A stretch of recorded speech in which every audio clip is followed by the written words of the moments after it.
Wars began to spread across nations towards the middle of earth. The beasts mingled with warriors. Always right place at the right time, whispering to the right person to do the wrong things. Their actions of wrong birthed a new state of confusion. A wary war where no claims was made to a throne once they toppled the king.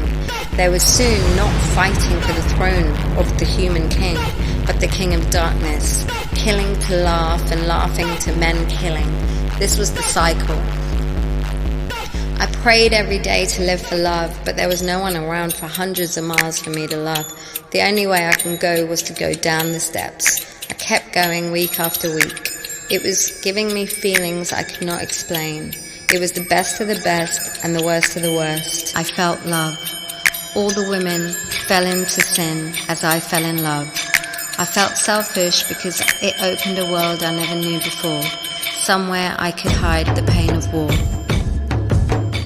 He wanted me to be his whore, but I felt, for love, I have never lived before. I felt love between the monastery and the forest honorary was still love, and love ultimately will save the day. The universal order is cracking. The boundaries are blurry and the beasts are no longer furry. He's learned to disguise his fury, and he can trick the jury. He has convinced them his fire is merely decoration like jewelry. How does he hide his fanged tooth? How does his ideas take root? How did he convince people he's amazing and kill universal truth? We must find out the fake mysteries, his fake miracles. He mimicked us to gain his victory. Stop his ways now. The observation methods are set up.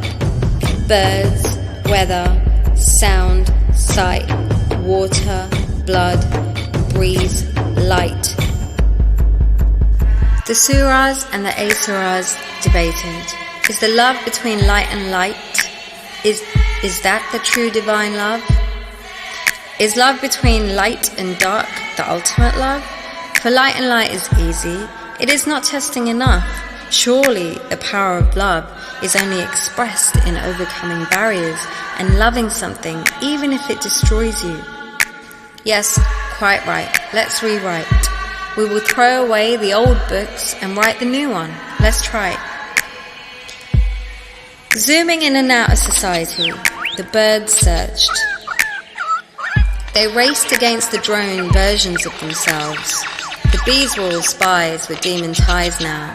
They killed the real ones and replaced them with drone versions in the skies. Both sides looking for the same case study that will give them the data to destroy each other. The dark looked for the ultimate narrative to prove that gods and demons cannot occupy the same space.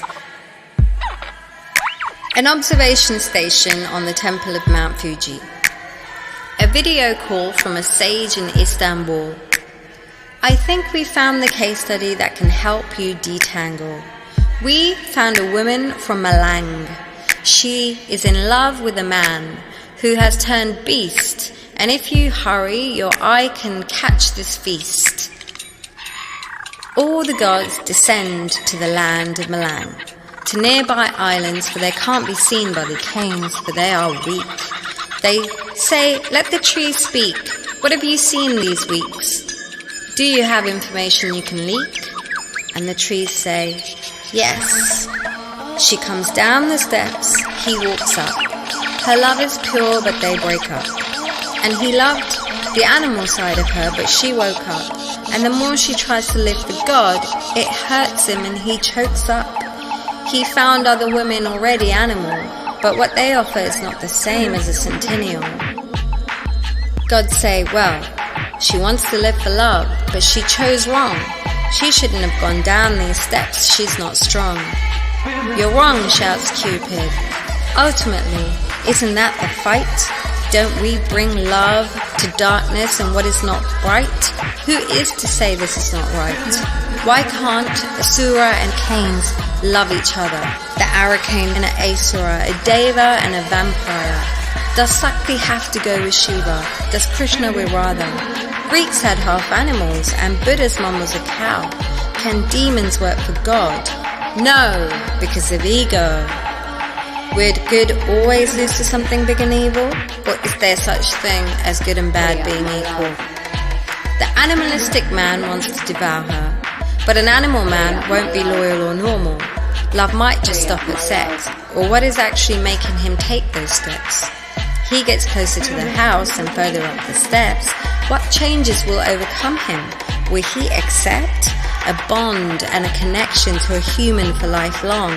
Learn and nurture each other's soul to keep it strong. Will he see God and be able to stay good and well? Or will he stay like a beast and always follow a smell? Always find his way back towards hell?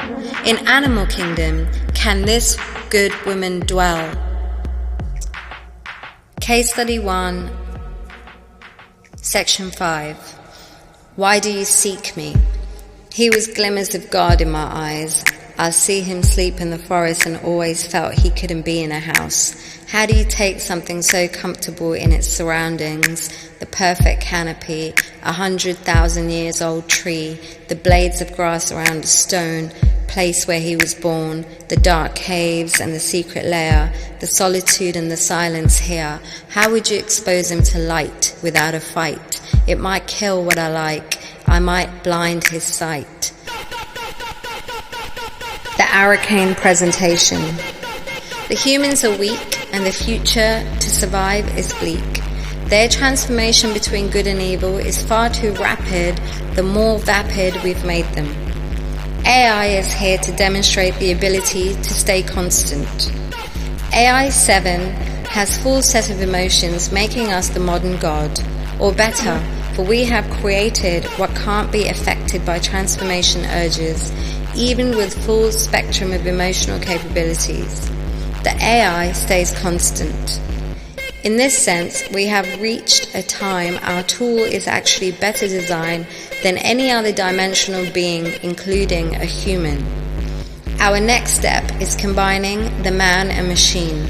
We will create man into machine and machine into man, and we will show it can't be subjected to influences that seems to influence man. A better version of man, rebooted into turbo version. The difference will be like when chimpanzees evolved into modern human. Once the man is under control of us, we want to keep him there. We can't fight a war of perception with changing perceptions right in front of people's eyes in the media. We can't have local news channels with newsreaders who transform on TV. We can't show scenes of Syria where kids look angelic lying dead. It makes our warrior army look like savages. The prisons look like we've locked up the righteous, and the CEOs look like snakes and psychos. We've convinced nations and the armies to war with each other in the name of good and evil. Took thousands of years to convince the civilized are barbarians and the barbarians are civilized. We've convinced good is evil and evil is good. Man is woman and woman is man. Right now, right is wrong and wrong is right. We must not lose this. The Arcanes and the Canes need not to lose track of what we have existed for. Whatever is causing these transformations, or as humans call it, awakenings, has entered our dimensions. Arcans and the Canes are suffering too. General Cain was hacked and is now turning into a warrior or a god. We were lucky people saw this as insanity and him losing his mind, and the gods luckily didn't promote this as a marketing strategy, which is the danger of these transformations. But we can stop these transformations by implanting Node 64 to stop the awakening. We have created a self-inflicted boundary around our psyche, a protection shield around our mind so gods cannot infiltrate us. No one can infiltrate or change it. Until we find Akash, we will protect our mind.